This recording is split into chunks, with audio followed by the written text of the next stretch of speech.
Awesome. All right. Yes, indeed. Tough conversations, but doesn't mean that we can't talk about them just because they are tough to talk about. And why are they tough? I don't know why. I don't know why someone decided that issues to do with sex and sexuality should be a taboo, and especially in this continent, it shouldn't, because so much of it happens and so little information is out there, especially for young people. Someone who decided it is a thing of the past to hide your head in the sand is Kaz Lucas, and she decided, you know what, we are going to talk about it, and it's important, and she is here to tell us all about her life, her loves, and especially the spread. Come out here, beauty. Hello, sweetheart. Hey, hey. How are you? I'm good. I love this. Do you know it's now summer, thank God. Right? Isn't it always summer in Kenya? Well, I just feel like it's been so cold. Yeah, How have you been? This year. I'm good.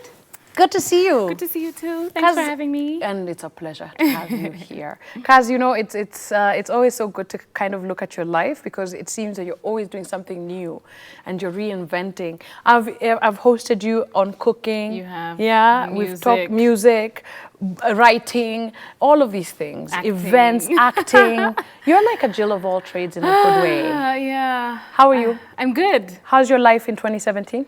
2017 has been amazing to me. Yeah. So I'm blessed and highly favored. Hashtag. Awesome. Yeah. Okay, looking at, of course, what you had planned in terms of events, because I've seen you doing the flea market. Yes. I've seen you working with clients Yes, in terms yes, of yes, just yes. putting out their brand out there. What did you want for yourself? Have you achieved it? I actually had, every year I put down a list, which I tried to make quite small and attainable, of the things that I want to get done. Okay. Through, like, before the year is over. Yeah. And I've actually achieved almost all of them. There's like awesome. one big thing that's remaining, but it's To going to be... vote again. Yeah, no. No. I don't want to get involved in Yeah, politics yeah. at all. It's okay. It's okay. There's more happening in the world. Yeah.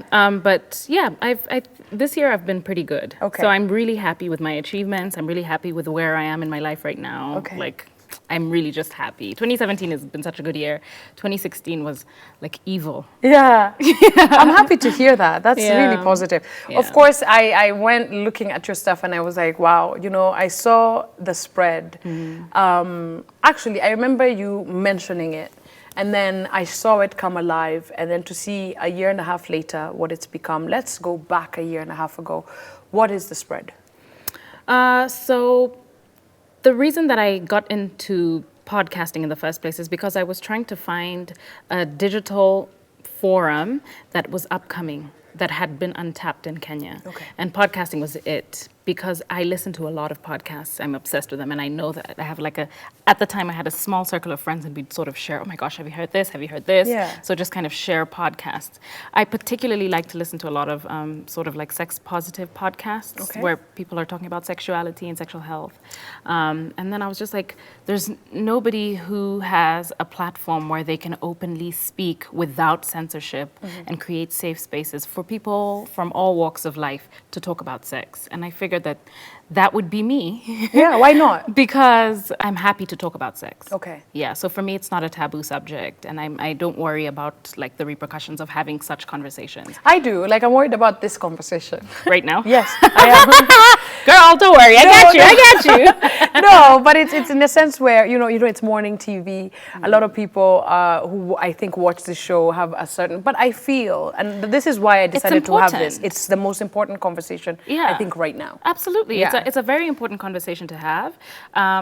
Sex needs to stop being looked at as such a negative thing. It doesn't always have to be abuse. It doesn't always have to be like negative. Or hidden. Yeah. There's very positive aspects to it, like sex is good, for example. Yeah. And just like the beautiful things that come out of it for children, just like love, intimacy, just the confidence that you can have in somebody else. There's so many different positive aspects that come out of this, and there's even more positive outcomes from having conversations about it. Right. There's so many things that you can avoid by having conversations about sex. Whereas young people, boys and girls, are growing up in a world where nobody is telling them anything. So they're kind of just hit and missing, and most of it is miss. Yeah. And there's so many things that can be avoided with just having a conversation with like your young child. Can I ask you, Yes. when did you first learn about sex? Whew. I know. Standard 5 for her. Standard 5 is how old? 10, How old 10. were you? 10 years? I think I was a lot younger than that. Yeah. I must have been like, oh my gosh. It's okay. I just had a flashback. I'm just like, ooh, girl. But you know, I was young. The reason I'm asking you that is because a lot of us actually, I guess, dependent on our parents, and then I guess our parents dependent on the teacher. I don't know. To like, who's going to teach the start child that conversation, just to even tell people, oh, this is what's up. Looking at, of course, the fact that we have grown up in a society that has looked at sex as very taboo. You're right. There's been so many issues, and looking at some of the subjects that you've covered on the spread. What were some of the really important ones and close to your heart that you're like, we have to talk about this right up front? Sexual rights. Okay. Where we had a lawyer come onto the show and we talked about things that were legal and not regarding the sexual realm. Okay. There's a lot of things that I didn't know and my co-host Nini didn't know at the time either. Sexual health, which is also a very important topic because our quote-unquote Nini is so private and you can't talk about it and put your legs together and don't do this and don't do this and don't do this and don't do this is how we're raised. By the time you're going to uni and you're out on your own, if you have a problem, like any kind of sexual health related problem, then you don't want to talk to anybody because you've been told that that part is not to be talked about, it's not to be mentioned. So a lot of young girls are sort of suffering with things that could, like little ailments, like it could be a UTI and there you are thinking that you have like an STD but I only held his hand, for example. You know, there's so many misconceptions with young girls that could be avoided if we could just have space to have these conversations. So young girls, you know, when you hit to an age, you're more prone to get yeast infections, to get UTIs, even for guys getting UTIs. These men have an even bigger problem taking their problems to the doctors. Yes, they do. Yeah, than women do. Yeah, and that's why actually today we have Dr. Sang, who is our local OBGYN on Better Living, who's going to come on and answer a lot of viewer questions. Oh, that's beautiful. But one thing I can definitely say is that, yes, there has been a lot of stigma that surrounds the issue of sex and sexuality. And with that, what you're seeing is in 2017, teenage pregnancy is up. HIV is up amongst STDs, STIs, young people. exactly, amongst young people, right? You're seeing also a huge disconnect when it comes to, I guess, the older generation. When you hear about Project X, party where 16, 17, 18-year-olds are going to supposedly lose their virginity, then we sort of ostracize this entire generation. And then there's no conversation. Yeah, lock them in the room and teach them the lesson that, and it's so just like that's not the way to go about it. It's not working at all. What can you say in terms of some of the findings, and I'm sure you're also learning as you do this. Absolutely. Yeah, what are some of the findings in terms of why we're still not talking about it, and especially to young people? Well, and I've said this many times, that religion plays a really big role. So a lot of the thing that we forget as Africans is that religion was brought to us. It's not something that we came up with. We did not write the Bible. We were spiritual, though. Yes, we were, yes, definitely. We were. Yeah, but then the way in which we were taught to sort of be is something that was brought to us. It was something that was introduced to us. Like clothing was something that was introduced to us when we were very fine being naked. Yes, exactly. Yeah. So, and just even with regards to sexuality, there's so many things that we're taught that we should not do. So when you cover somebody up with clothing, then you take away their freedom and you take away their freedom to express themselves even in a sexual manner.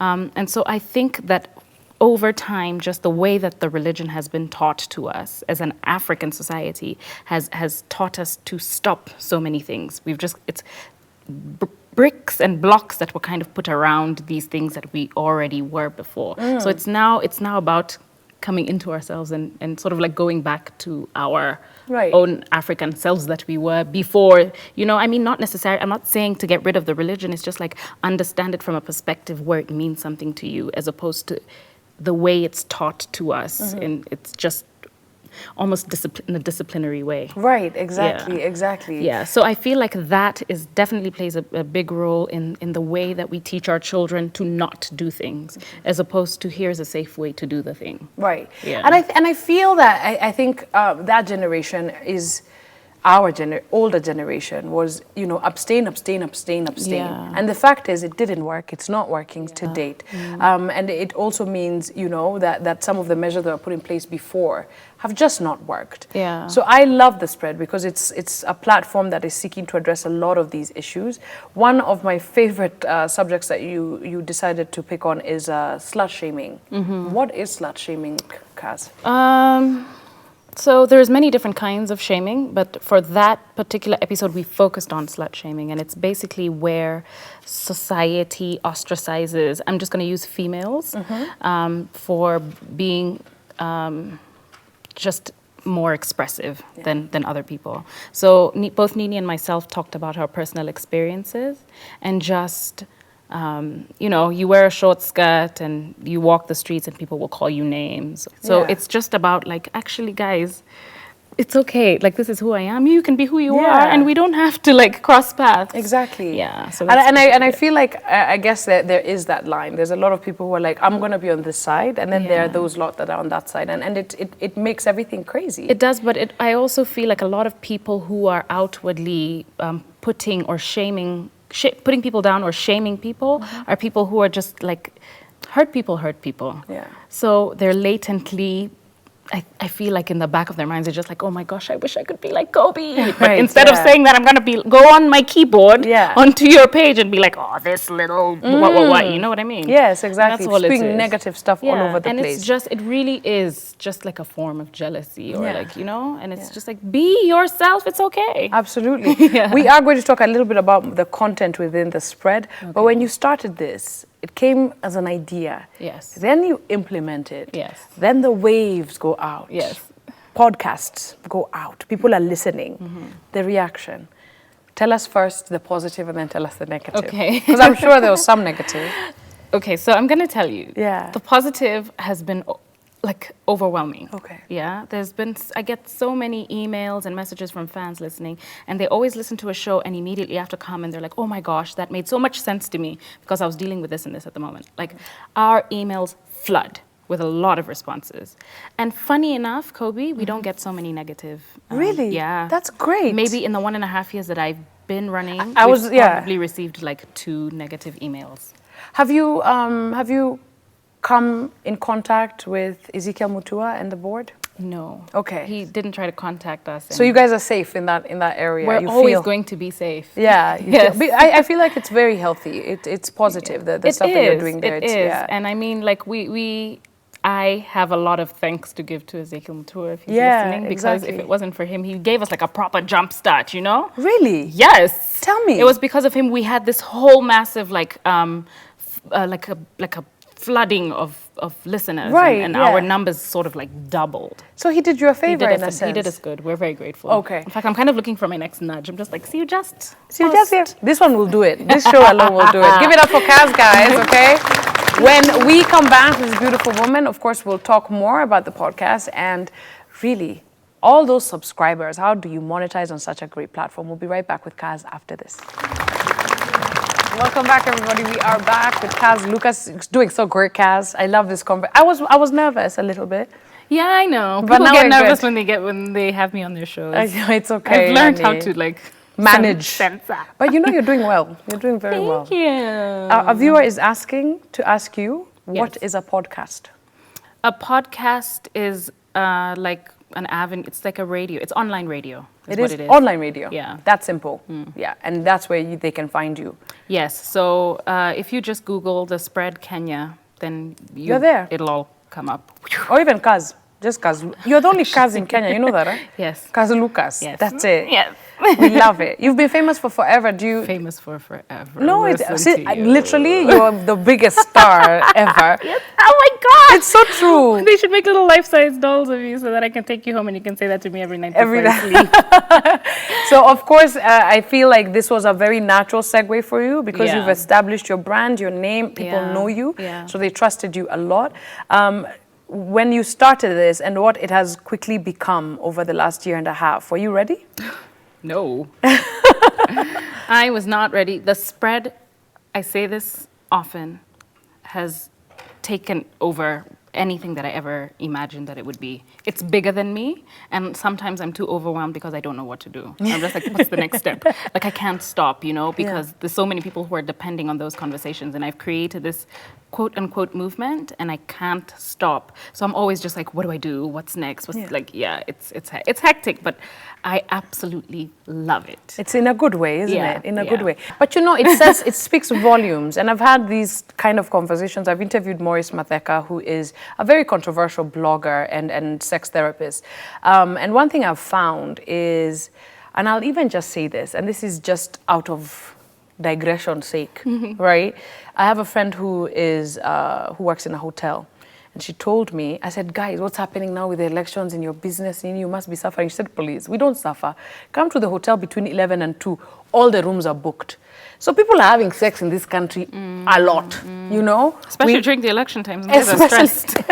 Exactly. People are having sex. Yeah. You're seeing babies being born, 4 of them even at a time, you know? I mean, we know that it's happening, but they're talking about it.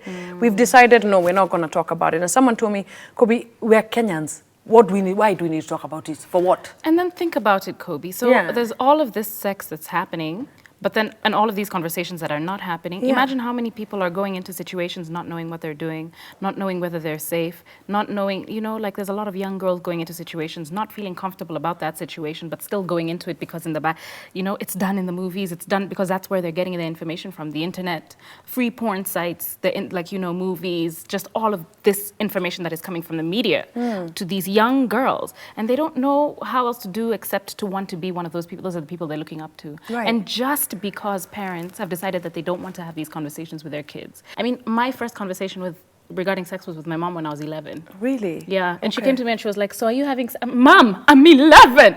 So are you having sex? I was just like, no. And there are 11-year-olds who have sex. They are. Yes. And I think my mother kind of just saw this, like, this reaction. Young girl. No, but also just like, I've always been this, like, very sexual being. Always. And sexuality begins at a very young age. It doesn't have to do with sex, but sexuality begins at a very young age. And so you need to be able to have conversations in whatever, like however small or however big, from when your children are very young, so that when they're older, it's not a shocking conversation. Yeah, and it's not a shame issue either. Exactly. Right. So that was one of the like my mom started when I was 11. Then she was just like, okay, I'm gonna give you advice. So Kaz, I've seen like PSI and Trust and other condom manufacturers. This is very aligned to some of their objectives and campaigns.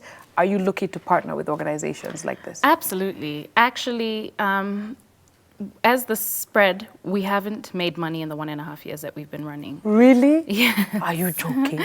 But it's like that in the podcast business. In fact, before I released the first episode, I kind of went around talking to people who had podcasts, not in Kenya, but in the world. Yeah. Like most of the people that I was communicating with were in the US, but people who had similar blogs. And I was just like, so I don't know what to expect. You know, when do you start to make money? And they were like, we were working out of an apartment using our phones as microphones for a year before we actually got our first income. So I knew that I was going to have to do this for a year before people started actually paying attention. Okay. Because that's actually when you start to get your loyal listeners and your loyal following after about a year. And so now 1.5 years later, when we did our first live show, that was the first time that we made like less than 10,000 shillings. That's okay. But we made money. And after that, we just got a lot of phone calls from people wanting to partner with us. So yes, we are in talks with brands that are aligned to our podcast and topics of conversations. Okay. And there will be big things coming out soon. Tough part for you doing this. Is there any tough part? It gets tough because it gets really intense. Some of the conversations are really intense and can be highly emotional. Conversations regarding abuse and, unsafe abortions and stuff like that can be really hard to discuss because as much as I really do want to keep it fun and light, that even though the conversations are serious, there's a way in which we can still bring it back to fun and light. So just like I don't want the conversations to be very heavy throughout, but I do have a lot of people approaching me saying, there's a story about this young girl who had an unsafe abortion and da-da-da-da, and I'm just like, oh. Okay. And it's heavy, and then there's a lot of young girls who are reaching out to me, I think I'm pregnant, or, I just had unprotected sex, what should I do? So like a lot of the young girls who are reaching out to me to respond to them immediately, because it's just like, what do I do within the next 24 hours? Yeah. So a lot of the time I'm having to actually talk to these young girls on the phone, and I've become somehow like an advisor to these people. Okay. So that part is kind of hard because I have to really be very careful about what I say to them. Okay. And I literally speak very slowly so that every word doesn't get twisted or doesn't get misconstrued. I don't want to be misquoted or anything because people are coming to me for advice, Okay. Are you looking to partner with the The therapists, the doctors. We have done. Oh, great. Yes, we have done, great. and we're always eager to get people, if there's a question if there's a question that comes up often, to get somebody who is an expert in that field to get them on so that we can answer like a group of questions that have been answered by these young girls or boys. Yeah. I think it's beautiful what you're doing. Thank you. You have something happening tonight. I do. Yay! So it's the second episode of the Spread Live. Okay. And basically it's going to be exactly the same thing that like we did for the first one. And the reason that I'm doing one so close, because it was a month ago, so I'm doing them so close in succession, is because like the demand was crazy. Yeah. So the tickets sold out, but listen in. Yeah. Guys can listen. Guys will listen. It's not going to be live, but it's a live recording, but the podcast will come out in 2 weeks. How do I find a podcast online? How do I like find you, for example? So there's many ways in which you can listen to the podcast. A lot of podcasters upload their podcast on SoundCloud. That's the app you go to, and then in the search engine you can, whatever the podcast Spread is. Kenya. Yeah. That's all you gotta look podcast, for. The Spread podcast. But if you have an iPhone, you can find it on your Apple Podcasts. And if you have an Android phone, you can find it on your Stitcher. The podcast app is called Stitcher. Stitcher. Yeah. Okay, you will do a favor for our beautiful audience and our viewers at home. We're going to connect you to Kazz. She's doing great, okay? And we'll give you all that information. Remember, it's happening tonight. What time, lovely? Tonight at 7 p.m. at Ikigai on General Mathenge Club. But it's not, guys will come there saying, well, you look nice. Guys will like, what's any kuja I think we might have like 5 tickets that will be available at the door. At the door? Yeah. So, early bird. Yeah, early bird. So if you come in at 5 p.m., they'll be much? available. They're $1,500 today. Okay. Yeah. Good job, honey. Thank you. You know you're going to do something big with this. Yes. Absolutely. I have no doubt. I know for a fact. Oh, thank you. Yes. Give her a hand, y'all, everybody. She's so great. She's so great. Thank you, Kazz, for being here.